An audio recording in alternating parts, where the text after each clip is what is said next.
पूरे तौर पर भारतीय जनता पार्टी और आरएसएस ने जो यहाँ हमारे देश में संविधान के ऊपर जो हमले किए हैं, उसका सबसे ज़्यादा शिकार बने हैं हमारे देश की महिलाएं। इस मनुवादी सोच और हिंदुत्ववादी सोच जो सेक्युलरिज्म के खिलाफ, जनवाद के खिलाफ, सामाजिक न्याय के खिलाफ, जाति प्रथा को बढ़ावा देती है, महिलाओं की दूसरे दर्जा का बढ़ावा देती है, तो ये सोच इस पूरे प्रदेश और इस पूरे देश को प्रदूषित किया है। देखो, धार्मिक आस्था को आप एक राजनीतिक हथियार के रूप में बनाकर आप एक महिला को दूसरी महिला के प्रति एक नफरत आप पैदा कराएंगे। कौन सा देश आगे बढ़ सकता है, आप बताइए। आप राष्ट्रवाद के नाम पर जो भगत सिंह की राष्ट्रवाद रहा, जो स्वतंत्र सेनानियों का राष्ट्रवाद रहा, उसको पूरे तौर पर तोड़ मरोड़ कर आप किसी विशेष धर्म के साथ जोड़कर राष्ट्रवाद करेंगे तो देश कभी आगे नहीं बढ़ सकता। तो ये बहुत ही खेद की बात है कि जो खुलकर इस प्रकार की भड़काऊ वाली सिर्फ नीति नहीं काम करा रहे हैं, उनको आप गिरफ्तार नहीं करेंगे। आप गरीबों के घरों पर बगैर नोटिस की बुलडोजर चलाएंगे। क्या है ये हमारे देश की छवि? ये संविधान के ऊपर पूरा हमला है।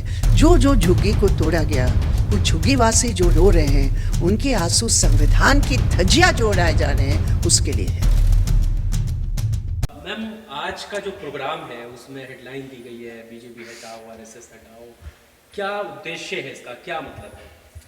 9 साल के अनुभव से महिलाएं इस नतीजे पर पहुंचे हैं कि जो पूरे तौर पर भारतीय जनता पार्टी और आरएसएस ने जो यहाँ हमारे देश में संविधान के ऊपर जो हमले किए हैं, उसका सबसे ज़्यादा शिकार बने हैं हमारे देश की महिलाएं। इसमें 2 प्रकार का ये सम्मेलन में जो बातें आई, पहले ये कि जो आरएसएस की जो आइडियोलॉजी है, आरएसएस का जो विचारधारा है, वो विचारधारा के तहत मनुवादी सोच और हिंदुत्ववादी सोच जो सेक्युलरिज्म के खिलाफ, जनवाद के खिलाफ, सामाजिक न्याय के खिलाफ, जाति प्रथा को बढ़ावा देती है, महिलाओं की दूसरे दर्जा का बढ़ावा देती है, तो ये सोच इस पूरे प्रदेश और इस पूरे देश को प्रदूषित किया है। प्रभावित और प्रदूषित ये दोनों हैं। और अगर नीतियों को भी देखते हैं, अब मोदी जी कहते हैं विमेन लेड डेवलपमेंट। अरे आप क्या बात कर रहे हैं? विमेन लेड डेवलपमेंट, महंगाई बढ़ रही है, महिलाओं के ऊपर इतना बोझ है, महंगाई बढ़ रही है, रोजगार नहीं है। जिस रूप में एक पुरुष प्रधान समाज में औरतों को अपनी ज़रूरतों को काट कर पूरे परिवार और देश को चलाने के प्रयास कर रहे हैं, मोदी सरकार तो इसको स्वीकार ही नहीं करते हैं। नीति की बात अगर कहें तो एक तरफ मनुवादी हिंदुत्ववादी विचारधारा और दूसरी तरफ पूरे तौर पर पूंजीवाद के अग्रसर रूप, जिसमें असमानता इतना बड़ा है। तो इसलिए कुल मिलाकर अगर हम देखते हैं पिछले 9 साल के अनुभव, महिलाएं पीछे गए हैं। और सबसे जो बड़ा हमला है हमारी यूनिटी के ऊपर।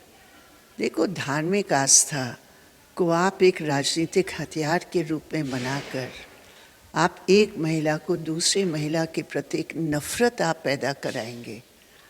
कौन सा देश आगे बढ़ सकता है, आप बताइए? कौन सा देश बढ़ सकता है? तो प्रधानमंत्री ये कहते हुए नजर आते हैं कि अगर इस बार फिर से वो जब चुने जाएंगे तो देश को तीसरे नंबर की इकोनॉमी बना के रुकेंगे। देखिए, आज वो कहते हैं कि हिंदुस्तान सबसे 5वां नंबर पे सबसे बड़ी इकोनॉमी है। वो ठीक है, जिसकी मेहनत है फल तो नहीं मिला ना उनको। किसकी? मजदूर किसानों की जो मेहनत है, फल तो नहीं मिला ना। असमानता तो अडानी अंबानी बड़े पूंजीपतियों को मिला। आप जीडीपी बढ़ाएंगे और बेरोजगारी भी साथ साथ बढ़ाएंगे तो फल किसको मिल रहा है? आप क्या कह रहे हैं? एक दिन में एक बड़े पूंजीपति का इनकम खुद व्यक्तिगत 1260 करोड़, और एक औरत जो दिन रात बराबर करती है 250 रुपया। ये क्या है? देखिए, मेन बात यह है कि आप राष्ट्रवाद के नाम पर जो भगत सिंह की राष्ट्रवाद रहा, जो स्वतंत्र सेनानियों का राष्ट्रवाद रहा, उसको पूरे तौर पर तोड़ मरोड़ कर आप किसी विशेष धर्म के साथ जोड़कर राष्ट्रवाद करेंगे तो देश कभी आगे नहीं बढ़ सकता।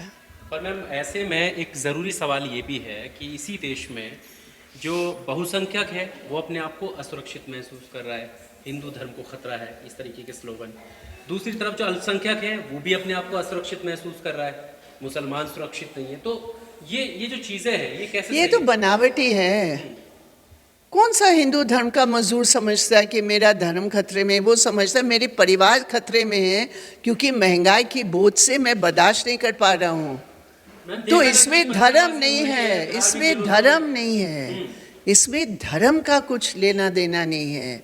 जो नीति है जिससे हर हिंदू मजदूर या मुसलमान मजदूर या कोई भी मजदूर हो, मजदूर का पहचान है, वो इसलिए आज परेशान है कि भाई मुझे मजदूरी का दाम ठीक नहीं मिल रहा है। आज कंजम्पशन एक्सपेंडिचर का क्यों आंकड़ा खत्म कर लिया? माहौल तो खराब हो रहा है ना। आप देखें ना कि किस तरह की खबरें आ रही हैं, हिंसा हो रही है, धर्म के आधार पर सांप्रदायिक हमले हो रहे हैं। ये तो बनवाया जा रहा है ना, खराब करवाया जा रहा है। जब आप बुनियादी बातों का हल नहीं निकालेंगे, आप लोगों के दिमाग को डाइवर्ट करेंगे, आप जो आर्थिक परेशानी, सामाजिक परेशानी उसको एक तरफ करेंगे और फिर लोगों को बांट के राज करोगे, तो क्या ये हिंदुस्तान की मदद हो रही है क्या? अभी हाल ही में क्योंकि जब दिल्ली में बुलडोज़र चला था तो आप वहाँ पर पहुँची थी। अभी हाल ही में नूह में बुलडोज़ किया गया है घरों को, और एक तबके का ये आरोप है कि उनकी धार्मिक पहचान के तहत जो है उनके घरों को तोड़ा गया है। आप इस पूरे मामले को कैसे देखती हैं? भाई वो क्यों कहेंगे? वो तो सरकार जिसने बुलडोज़र चलाया वो तो खुद ही बोल रहे हैं कि तुम लोग दंगे में थे, चाहे कोर्ट केस हो या ना हो, नोटिस दिया हो या ना हो, तुम दंगे में थे। बाकी जो लोग दंगे में थे और जो करवाए गए उनके ऊपर कुछ नहीं, तो नेचुरली ये पहचान की बात थी। और हाई कोर्ट ने रोका बुलडोज़र को। हरियाणा की हाई कोर्ट ने कहा कि ये पूरे तौर पर एथनिक क्लेंजिंग है। तो जो शिकार है वो क्या कहेंगे नहीं कहेंगे, तो हाई कोर्ट ने कहा। लेकिन मुझे ये ज़रूर याद है जब मुरलीधरन जी दिल्ली के जस्टिस थे और वहाँ उनके कोर्ट में जब नफ़रत वाले भाषण सुनाया गया और उससे पुलिस को कहा तुरंत एफआईआर दर्ज करो, उनका ट्रांसफ़र ज़रूर हुआ। अब इनका भी अगर ट्रांसफ़र हुआ तो देश की जनता के सामने स्पष्ट है। पर एक दो मुख्य नाम जिसमें एक की कल गिरफ्तारी हुई है, बिट्टू बजरंगी। मोनू मानेसर का नाम ज़ोर शोर से है, वो पहले से उठाया जा रहा है। जब उन्होंने जुनैद और नासिर वाले मामले में उन्हें मुख्य आरोपी बनाया गया था, तब से लेकर अब तक उनकी गिरफ्तारी नहीं हुई। इसके पीछे की वजह आपको क्या लगती है? ये दोनों सरकारों की लापरवाही। राजस्थान सरकार क्या कर रही है ये अभी पता चल रहा है। उनकी कॉल रिकॉर्ड जो बताया गया कि वो राजस्थान में घूम रहा था, तो राजस्थान में जब घूम रहा है तो राजस्थान सरकार क्यों अपने हाथ ऐसे साइड में रखकर क्यों नहीं एक्शन लिया? और हरियाणा सरकार तो क्यों एक्शन तो नहीं ले रही है?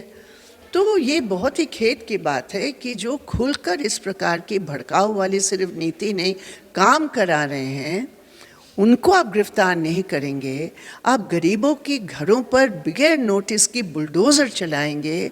क्या है ये हमारे देश की छवि? ये संविधान के ऊपर पूरा हमला है।